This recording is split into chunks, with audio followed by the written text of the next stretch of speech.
Right, welcome back to Powerline South Africa. Now, another company joining the Africa Day festivities is Chikululu Social Investment. Their campaign is called Investing in a Greener, More Prosperous and Inclusive Africa. I'm joined by the company's social investment specialist, Graeme Wilkinson. Thank you so much for your time, Graeme. Of course, we do know that it is Africa Day, and you are all about social investment. Just walk me through what the social investment landscape in South Africa looks like, and where are you hoping to take it as Chikululu? Super. Well, thank you for that wonderful introduction and yes, for this opportunity. Social investment is for us our bread and daily bread, and it's a very interesting sort of niche but very much growing part of the investment landscape in South Africa and in Africa. Traditionally, we've thought of social investing in South Africa as sort of grant making, as only the sort of thing that philanthropists and perhaps big corporates do. But we really do appreciate social investing as being part of a real spectrum of different kinds of investment that seeks to achieve a social outcome. So we're looking at any kind of investing that pushes for or tries to help achieve impact in society. And as we celebrate Africa Day, this wonderful 58th anniversary of the African Union, and we see that the African Union is looking at focusing on arts, culture and heritage this year as part of their focus. We are reminded of the very, very dire social challenges that Africa continues to face. And as social investors, we look to get behind those sorts of investments that are able to deliver meaningful, measurable impact and help the people of Africa to overcome the challenges that we as a continent face. Graeme, walk me through some of the targets that you have set for yourselves as Chikululu Investments and some that you have achieved so far. Sure. That's it's one of the most important things of any impact investor or anyone who's getting involved in trying to achieve impact is to measure what it is you're trying to do and also have an idea of where it is you're wanting to go with those sorts of challenges that you're trying to address. We have, as Chikululu, we've only just begun in this year looking at understanding the total, I can call it the aggregate impact that all of our clients that we work with are achieving. And we've actually never done that exercise before.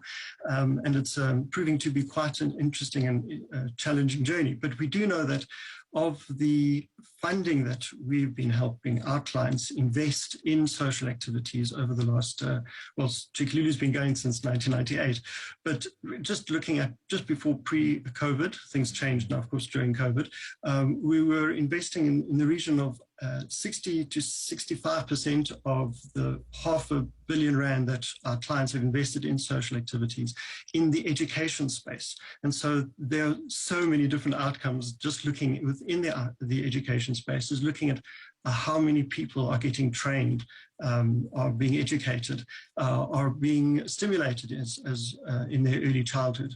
And so it's very difficult for me just to pick up on one or two. But as you'd also mentioned, we're focusing on greener outcomes this year, and we're working with Africa Alliance and have launched Thrive Africa, one of the first impact investment funds in Africa. And we're looking at greener outcomes. Without being able to give you specific targets right off the bat, I can say that we are looking at the people call it the ESG, so the environment, social and governance goals. Other people will be looking at the SDGs, so the sustainable development goals that the UN have set. There are quite a number. And I thank you for also giving an opportunity to talk to what we have achieved. And I think what we would point to are particularly in the numbers of people who've been through solid qualifiable education, so qualifications, and as well as in the health space. You're just looking at the last year, all of those sorts of things that we've been used to measuring have now been replaced by how many food parcels had been delivered in time, and how much PPE had been distributed. So it's also one of those things where the landscape can change on you overnight, as we've seen over the last year with COVID-19. Now, who can social investors include?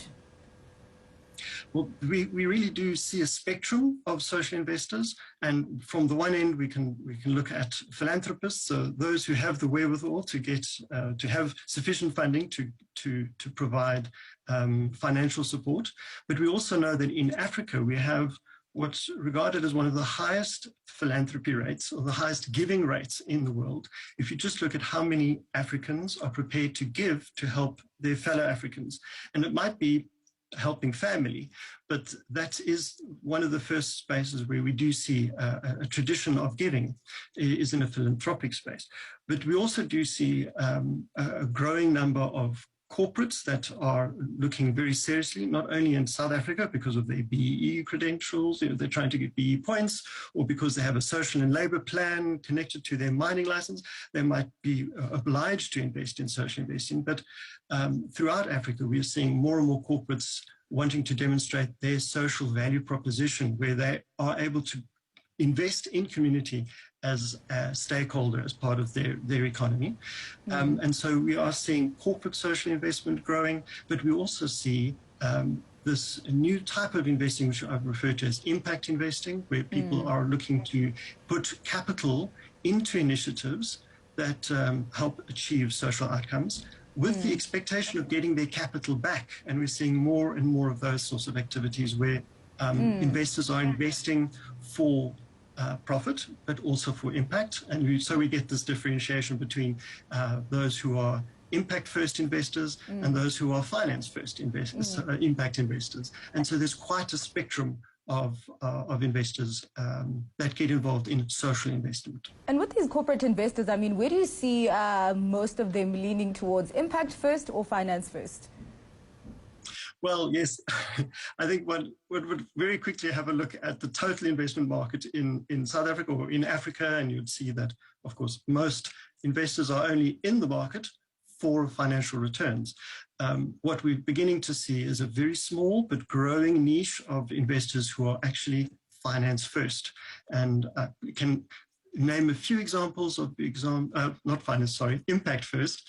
Just some examples of some impact investments that we've been privileged to be part of.